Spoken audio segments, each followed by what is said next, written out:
नमस्ते, अभिवादन आपका इनोसेंट इन्वेस्टर के इस नए वीडियो में दोस्तों बात करेंगे बाजार की। कल बाजार कहां खुलेगी। 17,629 यहां पर हुई है अपनी क्लोजिंग।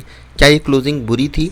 बिल्कुल भी नहीं, क्योंकि हम नीचे के लेवल से बढ़िया ऊपर आकर के क्लोज हुए हैं। अगर आपको ना पता हो तो मैं आपको बता दूं, पिछले कुछ दिनों से मैं लगातार आपसे ये बोल रहा हूँ कि क्लोजिंग हमारी बुरी नहीं हो रही है और ये बुल्स का पलड़ा काफ़ी भारी ये चीज़ कर देती है। लेकिन इसके अगेंस्ट अगर आप जाकर चीज़ों को देखोगे तो एक बात आपको समझ मिलेगी कि ग्लोबल मार्केट से जो नेगेटिविटी हमको मिल रही है और हम उस पर उतना खास रिएक्शन दे नहीं रहे हैं, कहीं ये सब एक्यूमुलेट हो करके एक साथ हमारे ऊपर फट ना जाए और हम अचानक से 2.5-3% तक की एक बड़ी वाली गिरावट दिखा जाएं। जी हाँ, ये बिल्कुल पॉसिबल है। इसीलिए जो भी आप ट्रेडिंग पोजीशन कीजिए, अपनी पोजीशन अगर आप लेते हो तो उसको स्टॉप लॉस के साथ बिल्कुल हैंडी रखिए, क्योंकि अगर आप थोड़ी सी भी गड़बड़ी करोगे तो अनहोनी आपकी ट्रेडिंग के साथ हो सकती है। ठीक है, ये बस एक अलर्ट वार्निंग थी। बाकी लगातार हम मजबूती दिखा रहे हैं। आज देखिए ग्लोबल मार्केट से कितना बुरा संकेत था, लेकिन फिर भी हम एक बेहतरीन ग्रीन कैंडल देकर के क्लोज किए हैं। ठीक है, तो चीज़ें हमारे फेवर में ही हैं, अच्छी बात है। आगे बढ़ते हैं। FII का डेटा देखिए, FII की तरफ से आई है बाइंग, अच्छी बात है, बिल्कुल अच्छी बात है। DII ने सेलिंग की है 138 करोड़ की।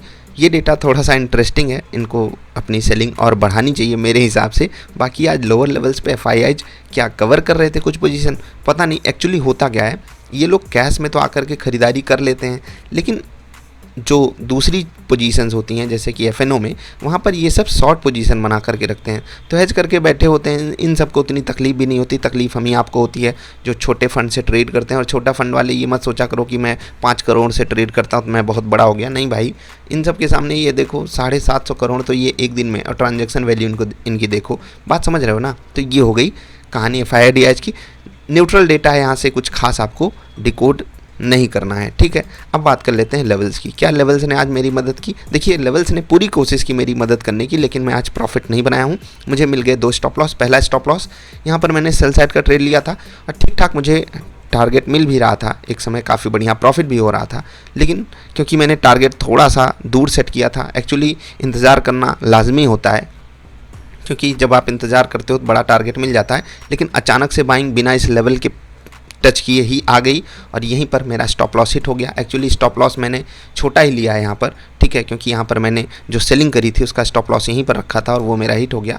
उसके बाद जो मैंने यहाँ पर बाइंग पोजीशन ली वो बहुत जल्दी टारगेट में तो कन्वर्ट हुई, लेकिन यहाँ पर पोजीशन मेरी कम थी, यानी कि पोजीशन साइजिंग में थोड़ा सा इशू आया।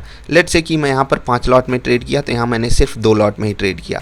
ठीक है, और उसके बाद जो मैंने अगली पोजीशन ली यहाँ पर बाई साइड की, वो भी कन्वर्ट हो गई स्टॉप लॉस में। तो नेट मुझे 2 स्टॉप लॉस मिले विथ बढ़िया वाली क्वांटिटी और एक टारगेट मिला विथ कम वाली क्वांटिटी।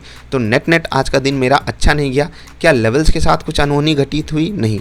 आप यहाँ पर देख सकते हो लेवल्स को कितना बढ़िया सम्मान मिला। यहाँ पर कभी कभी ऐसा होगा ना कि आपके फीवर में नहीं, आपके फेवर में बहुत सारी चीज़ें होंगी, लेकिन फिर भी आप नेट प्रॉफिट नहीं जनरेट कर पाते हो। तो ये सब चीज़ें बाज़ार में बिल्कुल आम हैं, ये सब चलती रहती हैं, तो वहाँ पर आपको ज़्यादा फोकस नहीं करना। आज एक जगह पर बढ़िया प्रॉफिट बना, आपको दिखाएंगे चार्ट। क्लीन साइंस, यहाँ पर बढ़िया प्रॉफिट बुकिंग हुई और फिर से जब ये स्टॉक अब 1900 पार करके टिकेगा तो फिर से बाइंग करने की अपॉर्चुनिटी रहेगी। अगर आपको याद हो तो मैंने बोला था क्लीन साइंस आपको बहुत ही नीट एंड क्लीन रिटर्न देने की काबिलियत रखता है, और अगर आपने पकड़ा है तो आपने एंजॉय किया होगा। धन्यवाद आप सभी को जिन लोगों ने प्रॉफिट बनाया और पेड़ लगाने का संकल्प किया। अगला स्टॉक मैजडॉक डिस्कस करेंगे। आज फिर से ये शायद 7% ऊपर, ओह माय गॉड, 9% ऊपर ये स्टॉक आज क्लोज किया है। बहुत बेहतरीन, बहुत बेहतरीन। और प्राउडली मैं एक बात आपसे कह सकता हूँ कि अगर आप चीज़ों को सही से फॉलो कर रहे हो तो इस स्टॉक को हम सब ने बहुत अच्छे लेवल पे ही पकड़ा था। ढेर सारी नेगेटिविटी थी, उसके बाद भी हमने उस स्टॉक को पकड़ा था। 1 मिनट ग्लोबल मार्केट भी देख लेते हैं। 17,647, अगर नेट बात करें तो 30 पे क्लोजिंग है। 15-16 पॉइंट ऊपर अभी हम ट्रेड कर रहे हैं। अच्छी बात है, बहुत अच्छी बात है, हम सही ट्रेड कर रहे हैं। अमेरिका में भी नॉर्मल सी ट्रेडिंग हो रही है। तो ग्लोबल मार्केट से हमारे लिए संकेत ऐसे हैं कि हम 15-20 पॉइंट ऊपर अभी ट्रेड करके दिखा रहे हैं, यानी कि जो कल संकेत थे बुरे, आज संकेत अच्छे हैं। Let's hope for the best की चीज़ें हमारे फेवर में जाएं। चलिए लेवल्स नोट कर लीजिए, मैंने आपके लिए लेवल्स लिखे हुए हैं। इंट्राडे स्टॉक में आपको बता रहा हूँ। उससे पहले एक डिस्कशन कर लेते हैं। डिस्कशन है आईफोन वाला। आज आईफोन 14 लॉन्च हो रहा है, तो काफ़ी हल्ला मचाया जाता है उसका। लेकिन एक चीज़ मैं आपको यहाँ पर ज्ञान के लिए बताना चाहता हूँ। आप में से जितने भी लोग आईफोन यूज़र्स हो, बहुत सारे होंगे मुझे पता है, एक बात बताना दोस्त, सच्चाई बताना, एकदम दिल से बताना, ठीक है, एकदम दिल वाली बात बताना। कमेंट करना, मुझे 5-7 कमेंट चाहिए कम से कम, और इतने तो होंगे ही यार आईफोन वाले।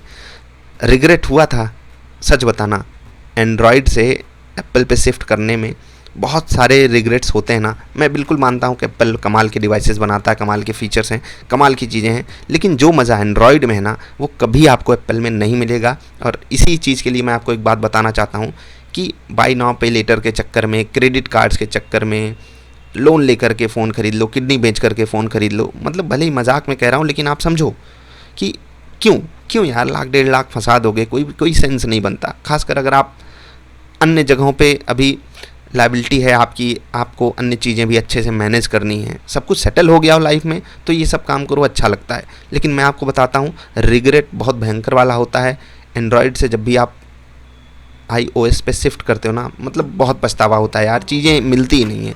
खासकर तो चार्जर, और चार्जर छोड़ो, कुछ कनेक्ट करना हो तो प्रॉब्लम। खैर ये सब बताएंगे, ये जेन्युइन जिनके पास फ़ोन है उन सब से मैं यही पूछ रहा हूँ कि रिग्रेट हुआ था या नहीं। अभी वीडियो पसंद आए तो लाइक कर देना। एक चीज़ ध्यान रखना हमेशा लाइफ में कि जो सस्ती चीज़ें होती हैं ना वो बहुत कीमती होती हैं, बस हम उनकी वैल्यू नहीं करना जानते। और जब भी वैल्यू अनलॉकिंग होती है तो काफ़ी कमाल की चीज़ें मिलती हैं वहाँ से। समझ रहे हैं ना मैं क्या कह रहा हूँ। अब इसको मार्केट में ना इम्प्लीमेंट कर देना कि अब मैं जा कर के 1, 2, 3, 4 रुपए के ही स्टॉक खरीदूंगा क्योंकि सर ने कहा था कि सस्ती चीज़ें बहुत अच्छी होती हैं। खैर चलिए, एक न्यूज काफ़ी इंपॉर्टेंट है भारत के लिए। Oil slums below $85 for the first time since January on demand fear. और ये डिमांड फियर कहाँ से आ रही है? इंडस्ट्री से, क्योंकि इंडस्ट्री पे अभी खास करके बड़ी इकोनॉमीज जैसे कि अमेरिका वो फोकस नहीं कर रही है, वो इंटरेस्ट रेट को बढ़ा रही हैं। उन्हें पब्लिक को सपोर्ट करना है, इसीलिए वो बढ़ा रही हैं। महंगाई को अंडर कंट्रोल लाना है, इसीलिए वो इंटरेस्ट रेट बढ़ा रही हैं। तो बिजनेसेस वहाँ पर लैकलस्टर परफॉर्मेंस देंगे और वहाँ पर क्या होगा, डिमांड में इशू आएगा। और डिमांड में देखो बहुत सारे रीजन्स हैं, मैं बहुत ऊपर की बात कर रहा हूँ। और फंडामेंटल एनालिसिस में मैं आपको बार बार बोलता हूँ कि वहाँ पर अगर हम घुसेंगे ना बहुत सारी चीज़ें होती हैं, हम सारी चीज़ें समझ नहीं सकते। अगर नेट मैं आपको बात समझाना चाहूँ तो ऑयल यानी कि कच्चा तेल जब भी सस्ता होगा तो भारत के लिए काफ़ी पॉजिटिव बात होती है, ठीक है। हाँ, लेकिन अगर ओवरऑल सिनारियो में मैं इसको देखूं तो ये चीज़ न्यूट्रल हो जाती है, क्योंकि बिजनेसेस परफॉर्म नहीं करते हैं तो आईटी स्टॉक्स को उस तरीके से रिस्पॉन्सिबिलिटी नहीं दी जाती, और फिर कभी आईटी नहीं परफॉर्म करेगा, ऑयल एंड गैस परफॉर्म कर भी गए तो वेटेज के हिसाब से आप समझ सकते हो भारतीय बाज़ारों पे क्या हाल होगा, उतना खास पॉजिटिव हो नहीं पाता है। आई होप आपको सारी बातें क्लियर हो गई होंगी। अगर आपको कोई समस्या है, कोई तकलीफ़ है, कुछ क्वेरी है, कुछ रिव्यू, कुछ फीडबैक देना चाहते हैं तो आप बिल्कुल ईमेल कर सकते हैं। सब कुछ अब नॉर्मल हो चुका है, और अब जबकि सब कुछ नॉर्मल हो चुका है तो सारी चीज़ें जो भी पेंडिंग थी वो जल्द से जल्द कंप्लीट की जाएंगी। तो आप सभी को धन्यवाद पेशेंस बनाए रखने के लिए। लेवल्स के साथ अगर आपको कुछ इशू आता है तो आप पूछ सकते हो, कमेंट सेक्शन में आपको मेंशन करके बता दिया जाएगा। लेवल्स थोड़े जल्दी से हट गए तो उनको मैं पॉज करवाने की कोशिश कर दूंगा आपके लिए। अभी के लिए इतना ही, जल्दी मिलते हैं, नमस्कार। ओह, याद नहीं आया भाई, इंट्राडे स्टॉक्स नोट कीजिए। IRCTC ये रहेगा पहला इंट्राडे स्टॉक। 700 तक पहला टारगेट मिल जाना चाहिए, वो भी तोड़ दिया तो बढ़िया है। बाकी 713 रुपये के ऊपर बहुत बढ़िया पॉजिटिव साइड का भी ट्रेड मिलेगा। ग्लेनमार्क फार्मा इधर साइड बढ़िया ट्रेड मिलेगा। 400 एक बढ़िया साइकोलॉजिकल रेजिस्टेंस है, ध्यान रखिएगा अगर ऊपर जाते हुए आप थोड़ा लेट हो जाओ ट्रेड करने में तो, ठीक है, या हो सकता है ट्रेड ही लेट मिले। TVS मोटर्स गिरने में भी बढ़िया टारगेट देगा, भागने में भी बढ़िया टारगेट देगा, तो ध्यान रखिएगा। एक बार ग्लोबल मार्केट को देख लेते हैं, 17,656, ठीक है, नीचे से थोड़ी सी बाइंग आई है तो हम सबके लिए अच्छी बात है ये। मिलते हैं, नमस्कार।